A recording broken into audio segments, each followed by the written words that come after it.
사도행전 17장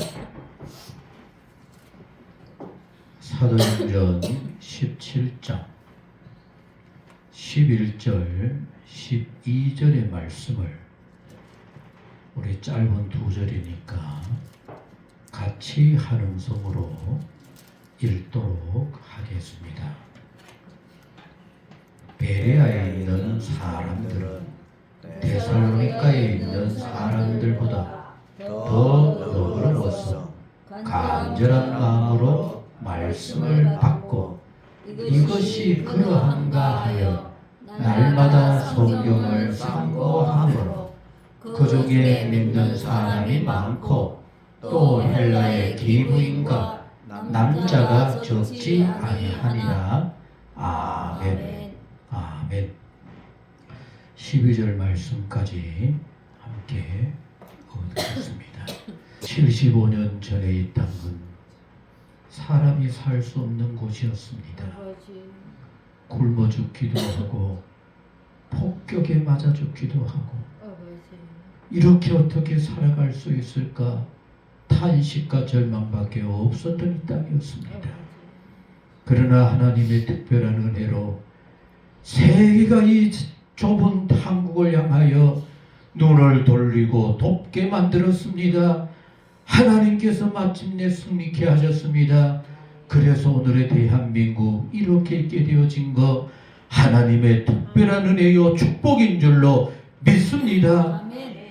믿음의 자랑스럽고 복됨을 저 북한의 공산주의자들에게 마음껏 보일 수 있는 이 땅이 되게 하여 주옵소서. 세계 사람들에게 자랑하며 보여주게 하여 주옵소서. 하나님을 섬기고 하나님의 은혜로 사는 민족, 이렇게 복되고 아름답다고 하는 것을 자랑하며 증거하며 나타낼 수 있는 이 민족 우리가 되게 하여 주옵소서. 아무것도 없었습니다. 사람이 많아서 어떻게 먹고 살까 걱정밖에 없는 이 땅이었습니다. 그러나 하나님 이렇게 세계가 놀랄 정도로 잘 사는 대한민국을 만들어 주었습니다. 어쩌면 세계 속에 가장 복되고 아름다움을 자랑하는 우리나라가 되어진 줄로 믿습니다. 감사합니다. 감사합니다. 하나님의 특별한 은혜요 축복인 줄로 믿습니다.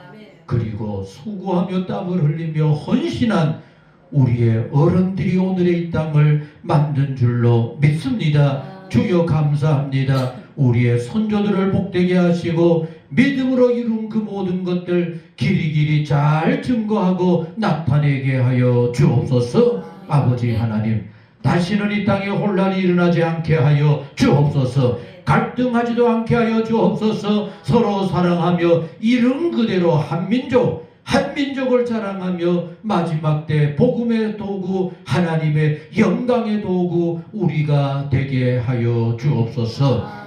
오늘 하나님 앞에 예배함이 그저 예배가 아니라 우리가 어떻게 살아야 할까 다짐하고 결단하게 하시고 세계 속에 자랑스러운 복음의 나라 우리 민족이 나타나게 하여 주옵소서. 말씀을 증거할 때 그 말씀이 우리의 마음 깊이 새겨지게 하시고 우리의 삶이 되게 하시고 살아가는 생활이 되게 하여 주옵소서. 예수님의 이름으로 기도드리옵나이다. 아멘.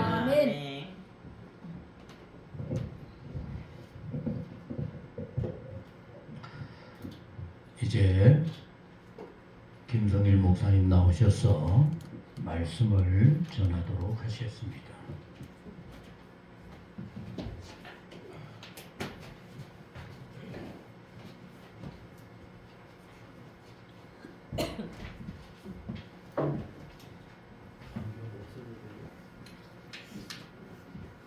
그거 끼면은 멀리 있는 거는 그거 끼면 되는데 가까이 있는 건 보이지 않아.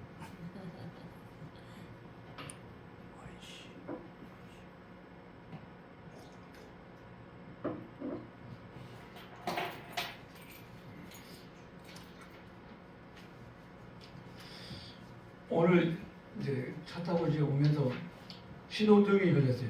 그래서 차를 쓱 쓰는데 조용하게 이 정도 되면 옛날 같으면 이 정도 되면 여러분들 옛날에 차 그렇잖아요. 옛날에 보면 뭐 과학이 발달하지 못해서 기술이 발달하지 못하기 때문에 조금 누르면 끼 소리가 나잖아요. 옛날 같으면 끼 소리가 날 텐데 소리도 나지 않고 그냥 쫙 그런 거 보면서 야 참 좋구나. 옛날에는 시끄럽게 소리 나는 거지. 내가 그러면서 뭘 생각하냐면은 과학이 발달해서 과학은 이게 좋아지고 조용해지는데 이 사람의 마음은 왜 갈수록 이렇게 복잡해질까? 갈수록 더 찌글찌글 소리가 많이 나고 뭐 가까운 사람 가까운 사람대로 멀리 있는 사람 멀리 있는 사람대로 소리가 참 많이 나지.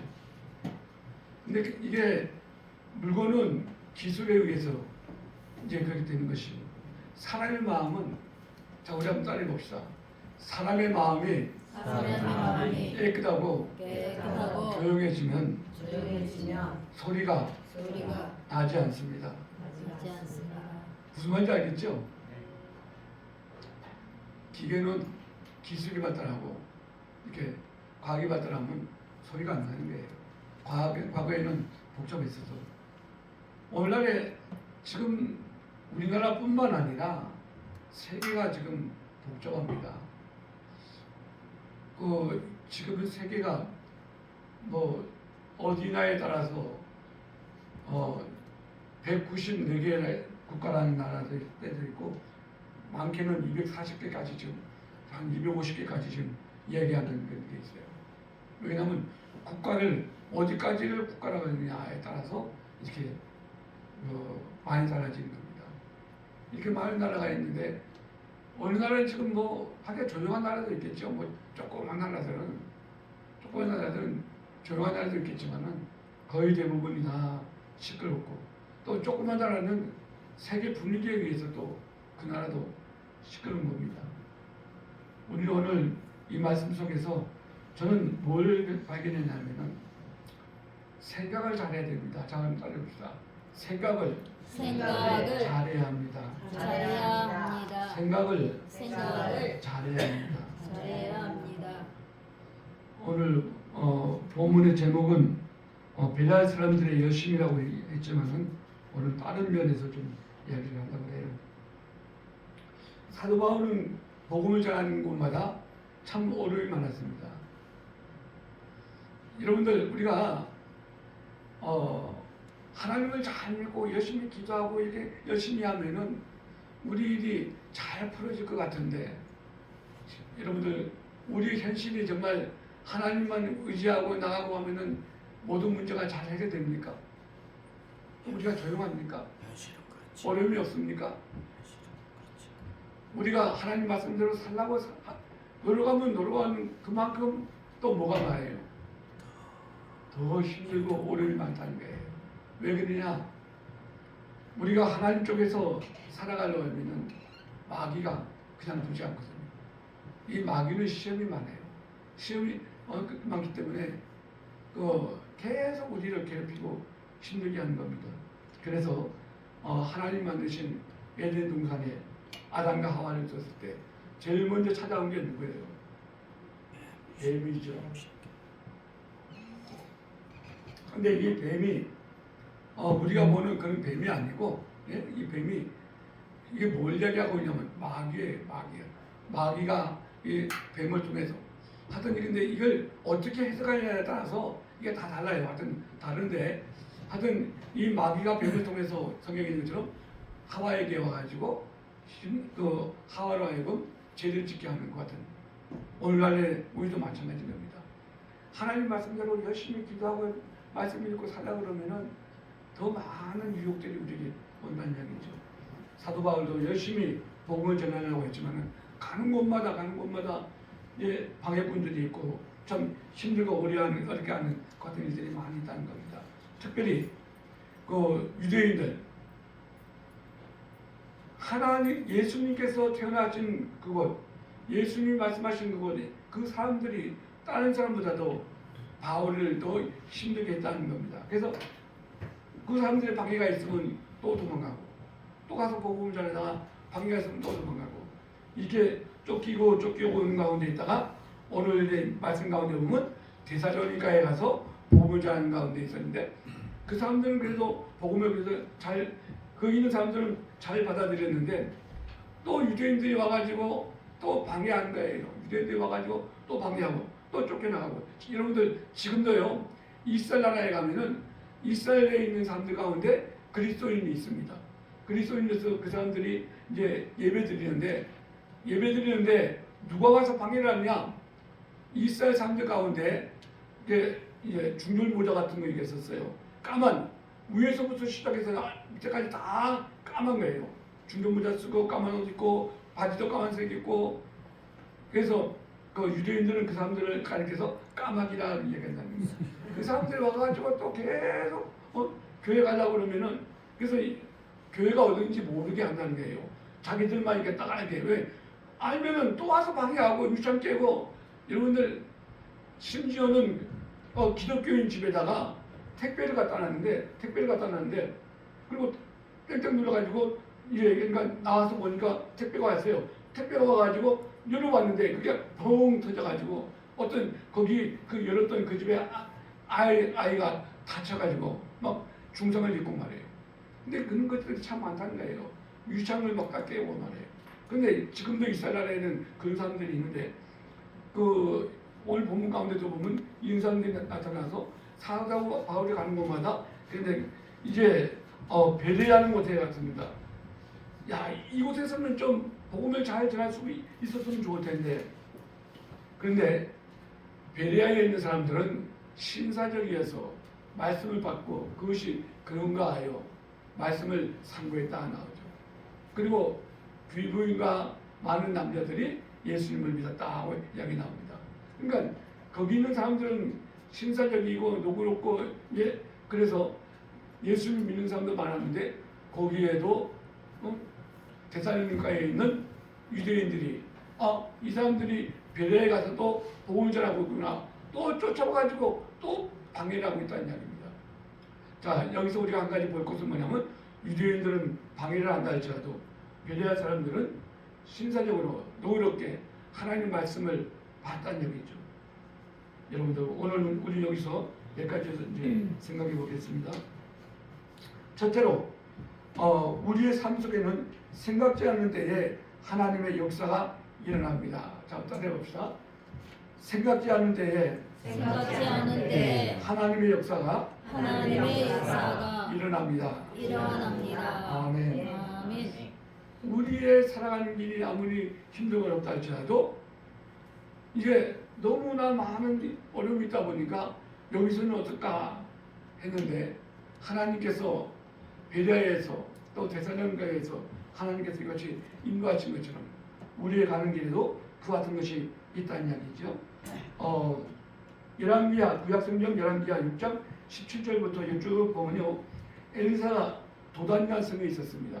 근데 그 이웃에 아람이라는 나라가 이스라엘 나라보다 굉장히 큰 나라입니다.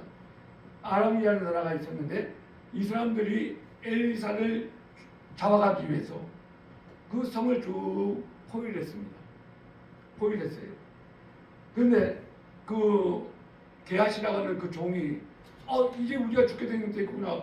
여기 있는 사람은 이 성은 조그만 성이고 사람도 없는데 수많은 군사들이 이게 쭉 포위하고 있으니까 우리는 저 사람들에게 이제 잡혀서 죽게 되겠구나. 그때 엘리사가 어떻게 했죠? 하나님께 기도하고 이 사람의 눈을 뜨게 하옵소서. 그리고 이제 이 사람들 거기 있는 사람들도 다 눈이 멀어가지고 이제 엘리사가 사마리아 성에 데려가는 것은 기사가 나오죠. 사람은 할 수 없는 그 같은 때에 하나님은 뜻하지 않는 곳에서 일하고 계신다는 사실을 우리에게 이야기해 주고 있습니다. 두 번째로 열왕기하 7장에 보면은 여기도 사마리아 성에 대한 이야기가 나오는데 이제 아람 나라와 싸우는 가운데 이스라엘 나라는 남아 있는 곳이 사마리아 성밖에 없습니다. 그러니까 이 아람 나라가 사마리아 성을 쫙 포위해 가지고 꼼짝 못하게 하다 보니까 이 사마리아 성이 이제 굶어 죽게 생겼어요. 먹을 것이 아무것도 없습니다. 그런데 이제 사마리아 성에 있는 모든 백성들이 이제 우리가 죽었구나 그 같은 이제 포기하는 것 같은 때에 하나님은 사마리아 성 바깥에 있는 4명의 문둥병 환자를 통해서 그곳에서 지금 굶주리고 있는 그 사마리아 사람들을 이제 살려주셨죠. 그런데 그 전에 무슨 일이 있었냐? 하나님께서 아람 사람들의 군용의 사람들에게 엉뚱한 이야기를 전파하는 것 같은 일이 있었어요. 소리가 들리고, 그러니까 이스라엘 백성들이 사마리아 성에서 이제 다 굶어 죽는 줄 알았는데 멀리서 말다고 소리가 막 나는 겁니다.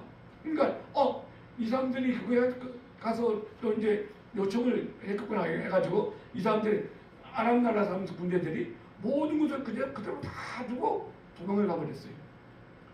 그래서 이제 문두병자 4명을 통해서 여러분들 이야기 다 할 거예요. 지금 내가 할 이야기는 이게 아니니까 이와 같은 4명의 문둥병자를 통해서 굶어 죽을 수밖에 없는 사마리아 성 안에 있는 사람들을 구원하는 역사가 여기서 일어난다는 사실. 여러분들 우리가 알아야 될 것은 뭐냐면은 우리는 힘이 없고 능력이 없기 때문에 모든 것을 다 포기하고 이제 끝이라고 생각하는 그 같은데 하나님이 역사하신다는 사실. 여러분들 오늘 본문 속에서도 보면 나와 있는 거죠. 그렇다고 뭐 죽을 사람을 살리는 건 아니지만은 너무 어려움을 많이 당하다 보니까 낙심하고 이 같은 이때에 하나님은 데살로니가에 있는 그 일부의 사람들 그리고 베레아에 있는 같은 사람들 통해서 하나님께서 힘을 주시는 모습을 우리가 보게 됩니다. 이사야서 55장 9절의 말씀을 보면 하늘이 땅보다 높은 같이 내 일은 너희 길보다 높으며 내 생각은 너희 생각보다 높다. 그러니까 우리는 포기할 때에 높으신 하나님이 우리를 그 능력의 손으로 감싸 주시고 길을 열어 주신다는 사실입니다. 두 번째는 신앙이란 하나님을 향한 열린 마음과 간절한 마음이 우리에게 있어야 된다는 겁니다. 여러분들 신앙이라는 뭡니까? 하나님을 믿고 바라보는 것이 신앙이죠. 그래서 우리가 열린 마음을 가지고 또 간절한 마음을 가지고 하나님을 향해서 바라보는 것 이게 신앙이라는 사실. 여러분들 참 쉬울 것 같죠? 또 하나님을 향한 열린 마음이 있고 간절한 마음이 있다. 그러면 우리 그리스도인들 좀 열심히 잘 믿어보려고 하는 사람들 나는 그런 마음이 있어. 여러분들 그래요 안 그래요? 다 그렇게 생각할 거예요. 열린 마음이 있고 그러면 열린 마음이 뭐냐? 간절한 마음이 뭐냐? 근데 이게 오늘 여기 본문에도 있는 것처럼 뭐 하루 이틀 정도는 괜찮은데 이런 것이 오래 가다 보면은 우리 마음이 그저 흐트러지게 되고 또 실망하게 되고 그런데 그런 것을 이기고 나가는 것이 바로 신앙이라는 사실입니다. 신앙이라는 것은 이 뜻을 보면은 참 쉬운 것 같지만은 쉬운 게 아니에요. 인내하는 힘이 있어야 됩니다. 기다리는 힘이 있어야 되는 거예요. 하나님은 언제든지 우리에게 역사하고 있기 때문에 오늘 11절 말씀에 베레아에 있는 사람은 데살로니가에 있는 사람들보다 더 너그러워서 간절한 마음으로 말씀을 받고 이것이 그런가 하여 날마다 성경을 상고함으로. 여러분들 우리도 말씀을 설교를 듣고 또 말씀을 읽을 때마다 정말 이 말씀은 한 곳만 가지고는 이해하기가 어렵습니다. 그러니까 어떤 말씀을 읽고 좀 더 우리가 구체적으로 알고 싶거든 이쪽 저쪽 말씀 읽을 때에 어떤 한 구절에 있는 말씀이 이해가 되는 경우가 참 많이 있습니다. 여러분들 정말 우리가 열린 마음을 가지고 간절한 마음을 가지고 더욱더 열심히 하나님의 말씀을 읽을 수 있는 또 사모할 수 있는 우리가 되기를 바랍니다. 세 번째로 우리에게는 좀 더 깊이 생각하는 같은 마음이 필요합니다. 자 여러분은 오늘 여기 보면요 상고라는 말이 있죠. 상고 여러분들 있잖아요. 베레아 사람들은 이것이 그런가 아니요 열심히 상고했다 이야기하고 있는데 이 상고 성경에 나와 있는 상고라는 말의 뜻은 뭐냐면 탐색한다 조사한다는 같은 뜻인데 탐색하고 조사하는데 그냥 탐색하고 조사하는 것이 아니라 어떻게 하는 거냐 자세히 골라내다. 여러분들 오늘날에는 그렇지 않지만은 옛날에 우리가 밥을 먹을 때 쌀 있죠. 쌀에 보면 옛날 쌀에는 뭐가 있었어요? 우리가 밥을 먹을 때 예? 벌레도 있었지만은 이제 물로 다 해가지고 나는 물을 해도 잘 했는데 먹다 보면 뭐가 씹혀요? 돌이 막 부드덕부드덕. 여러분 기억합니까? 우리 연습하는 우리 권사님들은 밥을 먹으면서 돌 많이 씹었어요? 안 씹었어요? 많이 씹었죠. 저도 많이 씹었어요. 옛날에는 왜 조리가 이렇게 하는 거니까 이렇게 하는 거니까 요새야 뭐 살 때부터 뭐 깨끗하게 다 해가지고 오니까 여기에 대한 어떤 그게 없을 거예요. 정말 우리가 과거에 이제 밥을 먹기 전에 쌀에 돌을 골라낸 것처럼 이게 채를 쳐가지고 그러니까 자세하게 해서 골라내야 된다는 얘기예요. 그리고 채를 쳐서 골라낸다. 이게 채를 쳐서 골라내고 자세히 이렇게 해서 골라낸다. 상고한다는 이야기는 그 베레아 사람들이 말씀을 읽을 때 상고했다. 이게 무슨 말이냐? 자세하게 정말 자세하게 채를 치는 것처럼 자세하게 여기 혹시 뭐 잘못된 게 없나? 또 자세하게 여러분들 우리가 말씀을 읽을 때 정말 꼼꼼하게 좀 더 깊이 생각하면서 그렇다고 해가지고 뭐 성경책을 이렇게 할 수는 없는 거잖아요. 그러니까 말씀을 가지고 우리가 좀 더 정말 깊이 생각하면서 며칠 전인 것 같아요.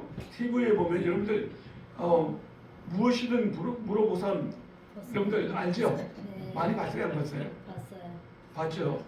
그러니까 왜 하필이면 왜 물어보삼이야? 근데 거기 보면 이제 절 같은 이제 점치는 걸로 나오는데 저는 그걸 좀 보면서 이왕이면 거기에 우리 목사님들이 나와가지고 하면 얼마나 좋나 예? 그런 생각을 많이 했는데 어느 날 보니까 한 30분이나 40분 됐을까? 어떤 여자가 나와가지고 이제 이야기합니다. 그래서 왜 나왔냐 하니까 친구가 없어서 외로워서 나왔다는 거예요. 여러분들 봤어요? 봤어요? 못 봤어요. 그래서 이제 쭉 이야기하는 가운데 그래서 그러면 직장인 지금 직장도 다니는데 직장 다니면 그 사람들 있지 않냐 하니까 이야기가 다 자기보다 어리기 때문에 뭐 같이 뭐 일주일에 한 3번 정도는 같이 뭐 회식도 하고 해서 술도 마시고 뭐 그런다는 거예요. 그럼 그 사람들 사귀면 되지 않냐 하니까 뭐 어디요 그래서 뭐 그런 이야기하면서 그래서 이제 하는 이야기가 뭐냐면 친구가 없어서 어느 날 인터넷에다가 올렸대요. 내가 외로운데 내가 이런 사람인데 외로운데 나하고 친구할 사람이 나오시오 하고 했더니 전화가 막 이제 뭐 문자로 전화가 아니죠. 그 이제 인터넷에 이렇게 온다는 거예요. 그래서 그거 가지고 주고 받다가 만났어요.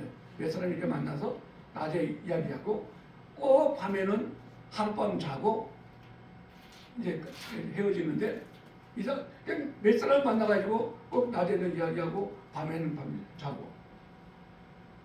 근데 그걸 보면서 저 사람 미쳤나? 저 사람 미쳤나? 아니 한 번밖에 안 만났는데 어떻게 말하고 이야기 나누고 낮에는 이야기 나누고 밤에는 자고 그리고 계속 만난다고 하면 괜찮은데 한 번밖에 안 한다는 거예요. 한 사람 앞에 한 번 그렇게 하고 끝내고 뭐 자기가 끝낸 건지 그 사람이 끝낸 건지는 모르겠어요. 그래서 그걸 들으면서 저 사람은 자기 몸이 그런 몸인가? 여러분들 그래야 안 그래요? 오늘 여기서 우리가 생각할 것은 잘 생각해야 되는 겁니다. 상고하라. 잘 생각해야 됩니다. 그 여인에게 있어서는 내 몸이 뭐냐? 내가 누군가? 내가 누군가? 만약에 내가 누군가를 좀 생각했다면은 그 같은 일이 없었을 겁니다. 그런데 뭐 자세한 얘기 없었으니까 어떻게 살아가는지는 모르겠지만은 그 사람에게는 머리를 생각하는 것이 없었던 모양이에요. 그저 나는 외롭다. 나는 친구가 없다. 나는 같이 지낼 사람이 없다. 그랬던 모양이에요. 그러니까 낮에는 이야기하고 밤에는 그거 끝나고 자기가 얼마나 소중한 존재인가를 알았답니다. 친구가 없는 게 문제가 아니라 내가 얼마나 소중한가, 내 몸이 얼마나 소중한 건가, 내 몸이 소중하고 내가 얼마나 귀한 존재인가를 알았다면은 그 같은 일이 없었을 텐데. 여러분들, 우리 한 가지 또 애국가에 보면은 뭐가 나옵니까? 동해물과 백두산이 마르고 닳도록 하나님이 보호하사 우리나라 만세. 요번에 보니까요, 더불어당에서 이제 뭐 이렇게 법제 뭐 이게 막 이게 제가 이 카톡에 보면요, 하루에도 열 몇 가지의 이렇게 법 제정하는 게 나옵니다. 그래서 한 달에 5만 명이 반대하면은 이제 끝내는 거고, 반대 안 하지 않으면 또 국회에서 법제에서 통과되고. 근데 거기 보면 뭐가 나냐면은 집회할 때에 태극기를 들고 가지 못하게 하라. 그 같은 이제 법이 나왔어요. 그래서 어떤 거 보니까 여기 좀 반대를 해주세요. 하여튼 여러분들, 하나님이 보호하사 우리나라 만세. 하나님이 보호하사 우리나라, 여러분들 어떻게 생각합니까? 참 맞는 말이라고 다 이야기할 겁니다. 그런데 우리가 애국가를 부를 때는 하나님이 보호하사 우리나라 만세하고 이야기하고 있지만, 우리가 얼마나, 우리 대한민국이 얼마나 귀중한 나라인가를 모르고 그냥 부르는 사람들이 너무나 많이 있습니다. 우리나라가 참 귀한 나라야, 좋은 나라야, 그렇게는 생각하는데 얼마나 우리나라가 귀하고 하나님의 보호하심을 받는 그 같은 나라인가를 모르고 그냥 부르고 그냥 생각하는 사람들이 많이 있다는 얘기예요. 여러분들, 우리가 정말 하나님과 우리와의 관계, 기도할 때 그냥 그렇게 기도하지 말고 우리는 좀 더 깊이 들어가서 우리나라를 생각하고 정말 하나님이 얼마나 우리나라를 지키시고 인도하셨는가를 우리가 한번 깊이 생각하면서 애국가도 부르고 찬송가도 부르고 기도도 해야 될 겁니다.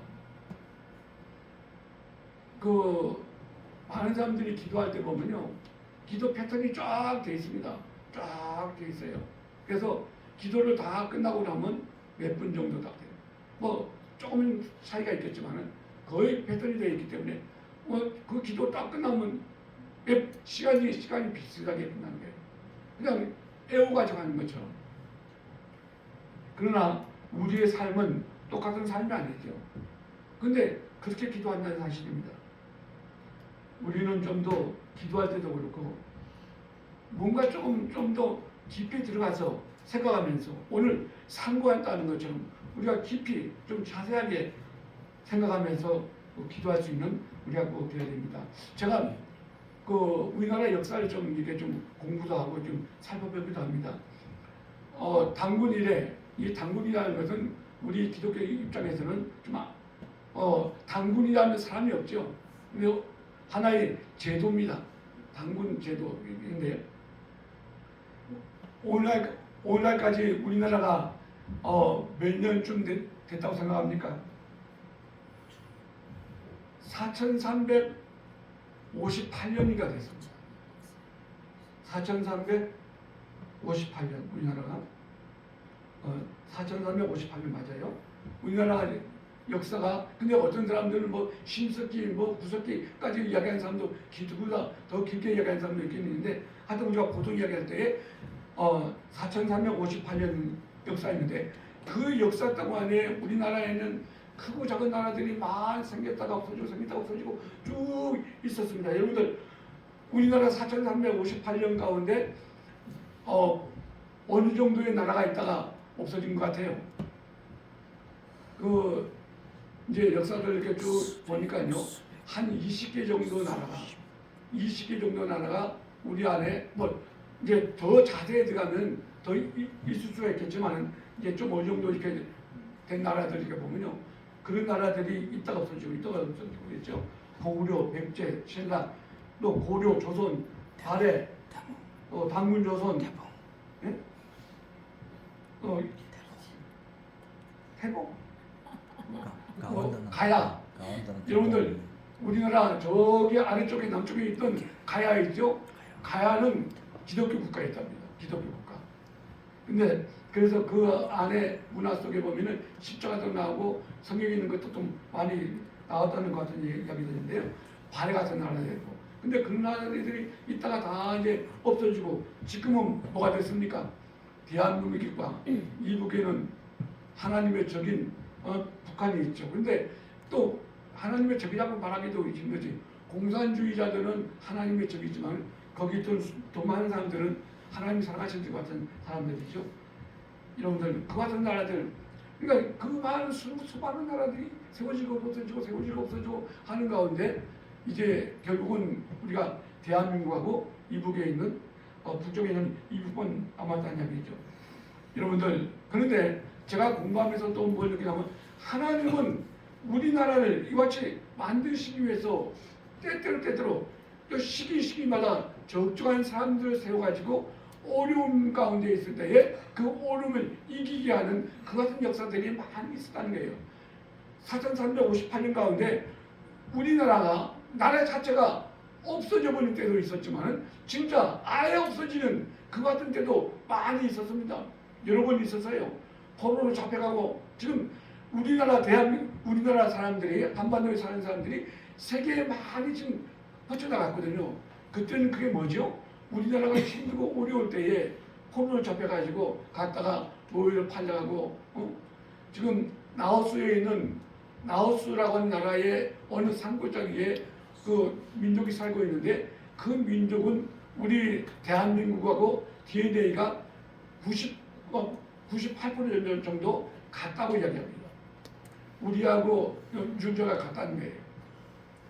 그러니까 우리나라 사람들이 있다가 전역에서 져가지고 노예를 팔려가고 다 이게 팔려가는 가운데 세계에 많이 뻗어 있죠. 근데 참 보면요, 우리나라 사람들이 그 같은 어려움 가운데 있고 세계를 뻗어가는 것 같은 일이 있었는데 그때 당시는 참 힘들고 어려운 일이 있지만은 오늘날 여러분들 오늘날 세계 240개 정도 되는 나라 가운데 우리 민족이 외국에 예수님의 복음을 전하는 그 같은 일에 우리나라가 몇 번째죠? 우리나라가? 미국 다음으로 우리나라입니다. 미국에는 선교사가 한 5만 명 정도 되고 우리 대한민국에는 3만 몇 명 되는데 여러분들 숫자로 비하면은 우리가 미국이 1등 우리가 2등이지만은 나라 크기를 비교할 때는 우리가 세계에서 제일 선교사를 많이 보내는 나라입니다. 그런데 제가 어떤 분도 그 같은 이야기예요. 우리 민족이 세계에 많이 뻗어서 살고 있기 때문에 우리가 거기에 어느 곳에 가든지 복음을 전하기가 좋다는 거예요. 왜 그러냐? 내가 가서 보니까 우리나라 말하고 비슷한 말을 쓰는 사람들이 있다. 또 우리하고 뭔가 통하는 사람들이 있다. 여러분들 그러면 좋아요, 나빠요? 생판 모르는 나라 갔는데도 불구하고 우리하고 뭔가 통하는 나라가 있고 그래서 알아보니까 이 사람이 우리 그 한민족이구나, 우리 같은 민족이구나. 그러다 보니까 우리가 복음 전하기 그러니까 여러분들 저는 있는 걸 연구하면서 정말 여러분들 분명히 생각하세요. 내가 지금은 어렵다 할지라도 이 어려움이 나중에는 나에게 큰 유익을 주는 경우가 있어요, 없어요? 내가 어려움을 당하지 않으면은 지금 당하는 어려움을 내가 이기지 못할 텐데 과거에 그 같은 어려움이 있었기 때문에 그 같은 일로 말미암아 내가 지금 당하는 그 어려움을 좀 더 쉽게 이기는 경우가 많이 있단 말이에요. 마찬가지로 우리 역사 4358년 여러분들 외우시기 바랍니다. 4358년 우리나라 역사 참 중요한 거예요. 4358년 이 역사 가운데 어려움들은 많이 있고 나라가 있고 없고 망해지고 다 됐지만은 그런 가운데 하나님은 그것을 또 하나님의 일을 위해서 역사하고 계신다는 사실. 역사하고 사는 여러분들 우리가 깊이 생각하고 하나님의 말씀을 깊이 상고하고 하나님의 뜻을 깊이 상고할 수 있는 우리가 되길 바랍니다.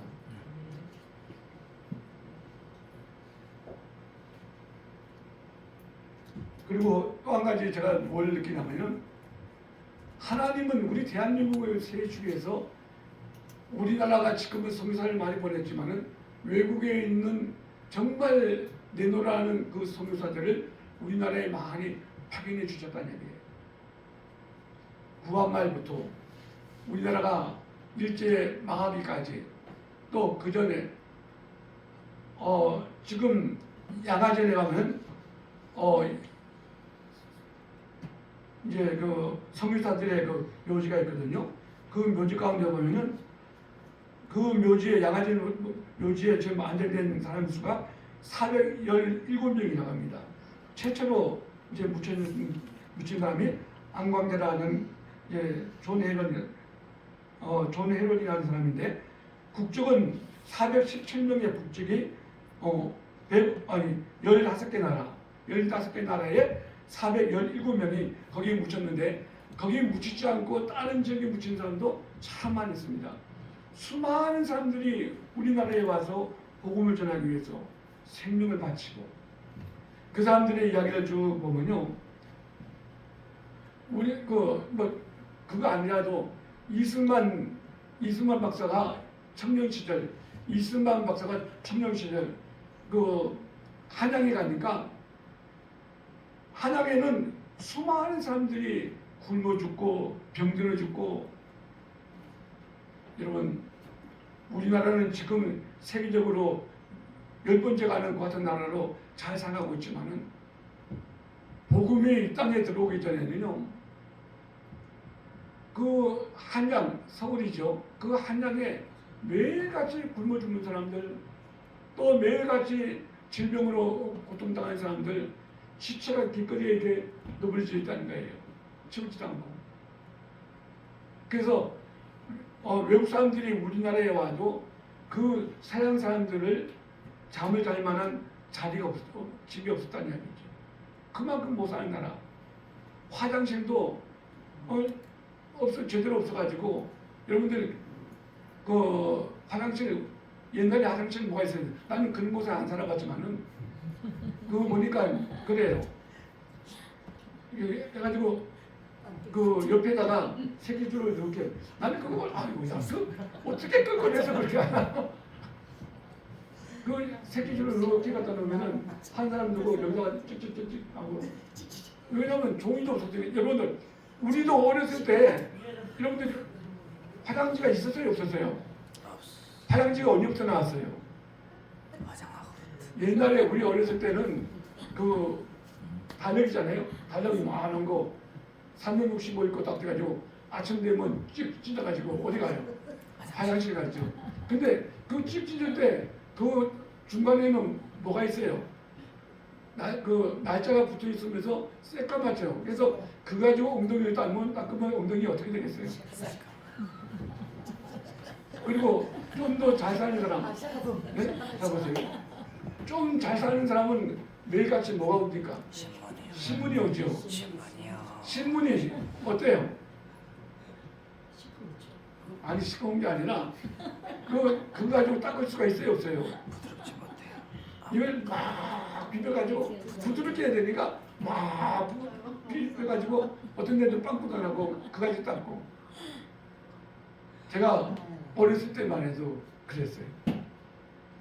근데 어느 때부터 화장지가 이렇게 많이 나왔는지는 모르겠지만 우리나라가 그 같은 나라였어요. 그런데 하나님께서 우리나라에 선교사들을 보내시고 그 선교사들이 자기 나라에서는 잘 먹고 잘 살고 정말 공부를 많이 했기 때문에 의사로서 교수로서 얼마든지 살 수 있는 그 같은 사람인데 하나님께서 강제적으로 그 사람들을 대한민국에 보내셨기 때문에 그 사람들이 우리나라에서 몇 년 살다가 몇 달 살다가 질병으로 죽고 우리나라에 와가지고 그 질병에 죽고 전염병에 죽는 사람 얼마나 많은지 압니까? 선교사들이 애도 죽고 말이에요. 근데 그 사람들을 많이 하나님께서 우리에게 보내주기 때문에 그 사람들 속에서 학교가 세워지고 병원이 세워지고 교회가 세워지고 또 그 사람들에게 먹을 것을 이렇게 교회를 통해서 병원을 통해서 막 주다 보니까 술 주준 맥이다 와가지고 또 이게 파도를 치는 사람 맨날 그 사람들이 와서 말씀을 듣고 배우고 이와 같이 오늘날처럼 문명의 나라가 된 것은 누구 때문이냐? 우리 때문이 아니라 바로 하나님이 서양에 있는 성유산을 보냈기 때문에 그 사람 속에서 우리가 이와 같이 문명의 사회가 됐다는 사실입니다. 우리가 그 사람들에게 고마울 줄 알아야 되는 거예요. 그러니까 조금만 생각하면은 정말 우리가 이 세상에 살면서 감사할 일이 너무나 많은 거예요. 너무나 많은 거예요. 아까 제가 처음에 이야기했죠. 어떤 여인이 하루 이야기하고 하룻밤 자고 그런 몸이 아니란 말이에요. 우리의 몸은 그런 몸이 아니란 말이에요. 하나님 얼마나 사랑하시는데. 그래서 우리나라가 이같이 문명의 또 여러분들 이 세계에서 언어를 그 글자를 깨우친 우리나라가 지금 몇 번째 됩니까? 또 우리나라 IQ가 이 세계에서 몇 번째예요? 그 모든 이유가 다 어디에 있습니까? 하나님께서 같이 성유사를 통해서 우리에게 하셨다는 이야기죠. 그리고 이제 우광목이라고 하는 우리나라가 이같이 된 여기에는 우광목이라고 하는 것이 있는데요. 우광목은 아버지가 프랭크 윌리엄스라고 하는 성유사가 아버지입니다. 어머니가 앨리스라고 하는 성유사가 엄마가 됐어요. 우리나라에 와가지고 우광목이라는 사람 아들을 낳고 그 다음에 이제 딸을 둘을 낳거든요. 이제 충청도에서 복음을 전했는데 힘들고 어려운 가운데다 동생이 병에 걸려서 이제 죽기도 하고 또 두 동생이 다 죽었어요. 그 같은 일이 있어서 외국 다시 자기 조국에 갔다가 다시 오면서 제가 설교를 준비하면서 참 이제 여러분들이 읽는 거 알았으면 참 좋은데 시간이 없어서 하여튼간에 이 우광목을 통해서 가장 중요한 게 우리나라에서 우리나라를 이렇게 이제 관리할 때에 우광목이라는 이 소룡이라고 해요. 이제 군인으로 있다가 이제 우리나라에 왔는데 이 사람이 얼마나 그 우리나라에 도움을 줬는지 모른다는 얘기예요. 여러분들 그 이유가 다 어디에 있는 거죠? 바로 하나님께서 우리나라에 그같이 하셨다는 사실이에요. 그 이제 마지막으로 오늘 유교니까 유교에 대한 이야기 조금 하고 이제 마칩시다.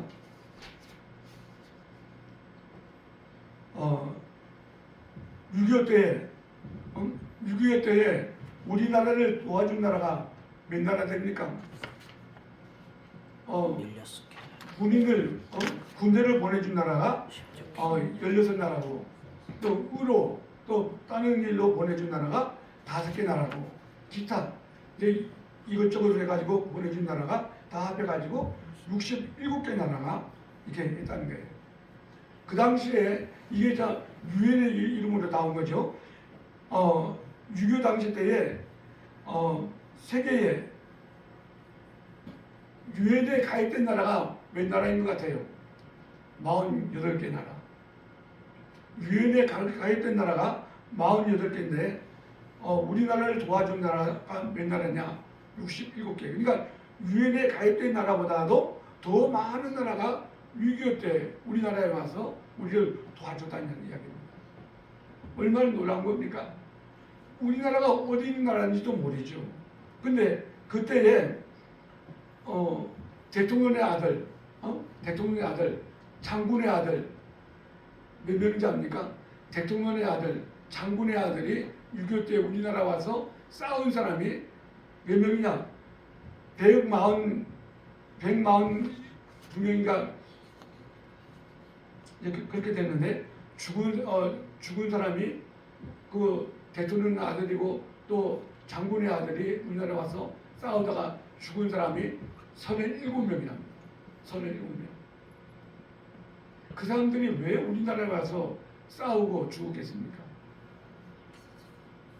왜 싸우다 죽었겠어요? 여러분들 그 사람들이 정말 내가 죽고 싶어서 온 사람들은 없겠죠.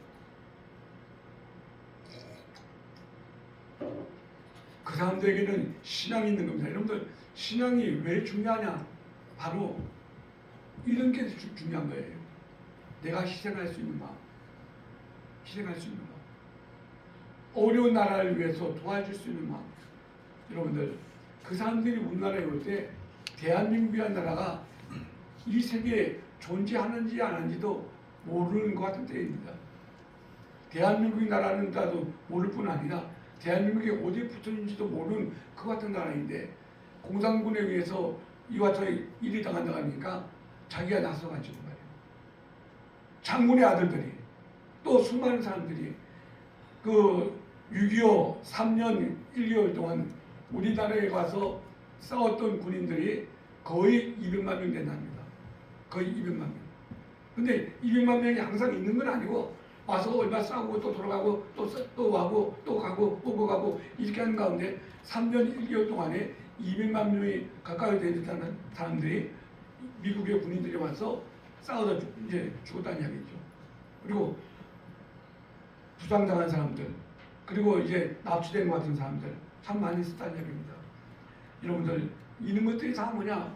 하나님이 미국을 통해서 우리에게 주신 것이라는 사실입니다. 여러분들, 이제 마칩니다. 아까 베레아 사람들이 상고했다는 것처럼 우리는 좀 더 생각을 해야 됩니다. 좀 생각을 해봐야 되는 거예요. 왜 그 사람들이 6.25 때 지금도 어떤 사람들은 미군을 가리켜서 뭐라고 이야기했죠? 점령자라고 했죠. 점령자. 여러분들, 미국이 우리를 점령하기 위해서 왔습니까?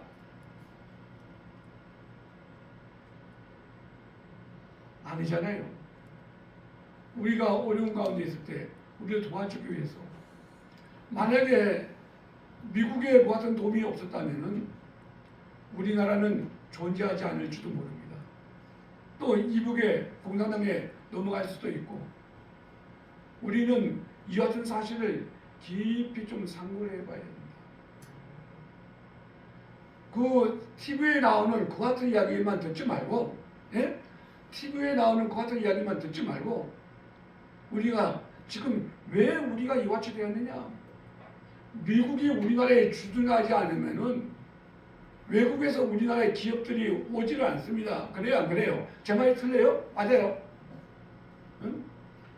미국이 우리나라에 와서 우리나라를 지켜주지 않으면, 주둔하지 않으면은 미국이 우리나라 외국에서 우리나라에 그 사업을 하거나 뭘 안 한단 말이에요. 투자를 안 한단 말이에요. 그러나 미국이 우리나라에 와가지고 지켜주었기 때문에 미국 때문에 우리나라에 투자하고 미국 때문에 우리나라에 와서 일하고 있는 것이지, 우리나라에서는 미국이 없으면은 그 사람들이 어떻게 옵니까? 싸움이 벌어지는데, 여러분들 지금 여러분들 이란이나 이스라엘에 여행 가라면 가겠어요? 전쟁하고 있는 나라에서는 가기 힘들잖아요. 여행도 힘드는데 그 나라에다가 투자하고 그 나라에 가서 사업하고, 이북에서 우리나라에 얼마나 많은 도발을 했습니까? 야, 이러다가 전쟁이 일어나는 거 아니야? 그런 때도 얼마나 많이 있었습니까? 옛날에는 양키 고홈 하고 그러잖아요. 양키 고홈이 아니에요. 만약에 그 같은 사람들의 말대로 됐다면은 우리나라는 공산주의가 되었을 모르는 겁니다. 여러분들, 이제 한 가지만 딱 이야기하고 말게요. 빗속을 뚫고 모욕 유해무지입니다. 모욕 이곳저곳을 돌아다보면서 이런 생각이 들었다. 17세의 나이로 한국전쟁에 전사한 호주 출신 병사 도운트라 비르란 16개 출신 유엔 참전 용사들은 무엇을 위하여 이 땅에 왔을까? 전쟁의 방법으로 통일을 이룬다면 완전한 통일이 될 수도 없을 뿐만 아니라 얻는 것보다 잃는 것이 더 많다는 것을 그들은 몰랐을까? 모욕을 들면서 내 머리를 떠나지 않는 단어 한 가지가 있었는데, 그게 뭐라고 그랬죠? 평화. 여러분들, 이 사람은 웬만한 사람 다 아는 사람입니다. 유엔 묘지를 돌면서 호주 출신의 어떤 군인의 묘 앞에서 이 사람들이 왜 여기까지 와서 죽었지? 여러분들, 거기에 묻혀 있는 그 사람의 죽음이 하잘 것 없는 겁니까? 그렇게 하잘 것 없는 거예요. 나는 이해가 안 가. 머리가 있으면 좀 생각을 해봐야지.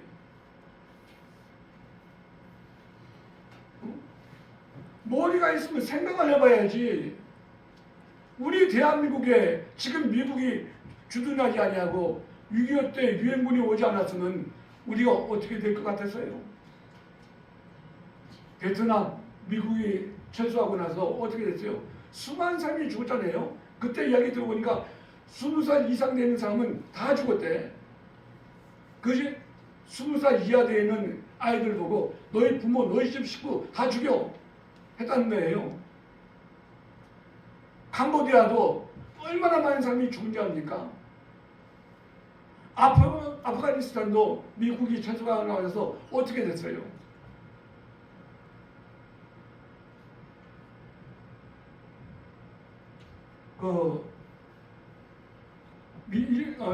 일본에는요, 이제 이와 같은 이야기가 있다는 거예요. 적장의 말을 무조건 믿는 장수는 마땅히 죽어야 해. 이제 그 적장의 말을 듣고 모든 걸 다 해체해가지고 죽은 장수가 있습니다. 그래가지고 그 사람은 죽었어요. 평화. 한번 따내봅시다. 평화는 힘으로. 왜 소리가 작아? 자, 평화는 힘으로 얻는 것입니다.